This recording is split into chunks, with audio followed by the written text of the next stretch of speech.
পৃথিবীর সর্বপ্রথম কুরবানি। আসসালামু আলাইকুম ওয়া রাহমাতুল্লাহি ওয়া বারাকাতুহু। কুরবানির ইতিহাস খুবই প্রাচীন। সেই আদিপিতা আদম আলাইহিস সালামের যুগ থেকেই কুরবানির বিধান চলে এসেছে। হযরত আদম আলাইহিস সালাম এর দুই ছেলে হাবিল ও কাবিলের কুরবানি পেশ করার কথা আমরা মহাগ্রন্থ আল কুরআন থেকে জানতে পারি। মহান আল্লাহ তাআলা বলেন, আদমের দুই পুত্রের হাবিল ও কাবিলের বৃত্তান্ত তুমি তাদেরকে যথাযথভাবে শুনিয়ে দাও। যখন তারা উভয়ে কুরবানি করেছিল, তখন একজনের কুরবানি কবুল হলো এবং অন্যজনের কুরবানি কবুল হলো না। যখন আদম ও হাওয়া আলাইহিস সালাম পৃথিবীতে আগমন করেন এবং তাদের সন্তান প্রযোজন ও বংশ বিস্তার আরম্ভ হয়, তখন হাওয়া আলাইহিস সালাম এর প্রতি গর্ভ থেকে জোড়া জোড়া অর্থাৎ একসাথে একটি পুত্র ও একটি কন্যা এরূপ যমজ সন্তান জন্মগ্রহণ করত। কেবল শেষ আলাইহিস সালাম ব্যতীত, কারণ তিনি একা ভূমিষ্ঠ হয়েছিলেন। তখন ভাই বোন ছাড়া আদম আলাইহিস সালাম এর আর কোনো সন্তান ছিল না। অথচ ভাই বোন পরস্পর বিবাহ বন্ধনে আবদ্ধ হতে পারে না। তাই আল্লাহ সুবহানাহু তাআলা উপস্থিত প্রয়োজনের খাতিরে হযরত আদম আলাইহিস সালাম এর শরীয়তে বিশেষভাবে এ নির্দেশ জারি করেন যে একই গর্ভ থেকে যে যমজ পুত্র ও কন্যা জন্মগ্রহণ করবে তারা পরস্পর সহোদর ভাই বোন হিসেবে গণ্য হবে।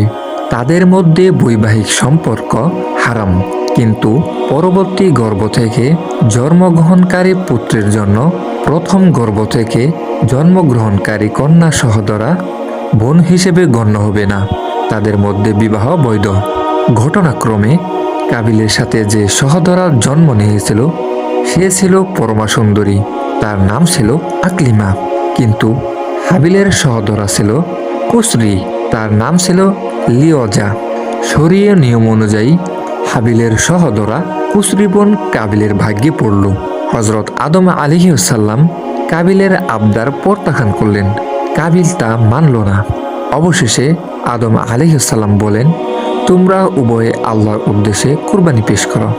যার কুরবানি গৃহীত হবে তার সাথে আকলিমার বিয়ে হবে।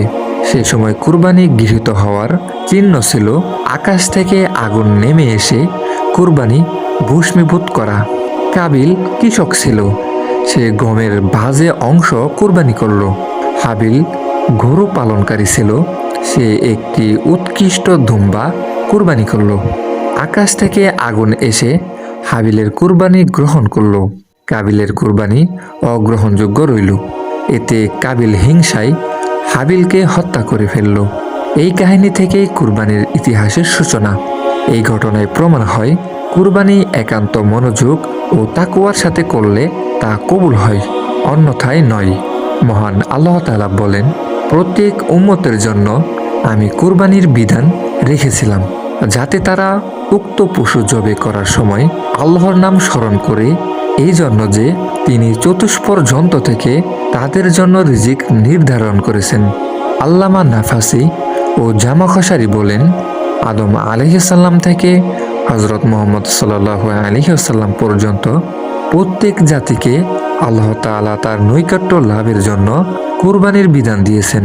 আদম আলাইহিস সালাম এর যুগে হাবিল ও কাবিলের কুরবানি থেকে শুরু করে ইব্রাহিম আলাইহিস সালাম পর্যন্ত কুরবানি চলতে থাকে।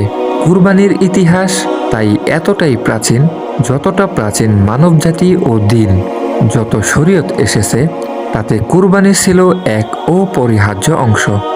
আমরা যেন সঠিকভাবে কুরবানির নিয়ম মেনে কুরবানি দিতে পারি। আল্লাহ তাআলা আমাদের সেই তৌফিক দান করুক, আমিন। ভিডিওটি ভালো লাগলে অবশ্যই সাবস্ক্রাইব ও ফলো দিয়ে সাথেই থাকবেন। সকলকে ধন্যবাদ।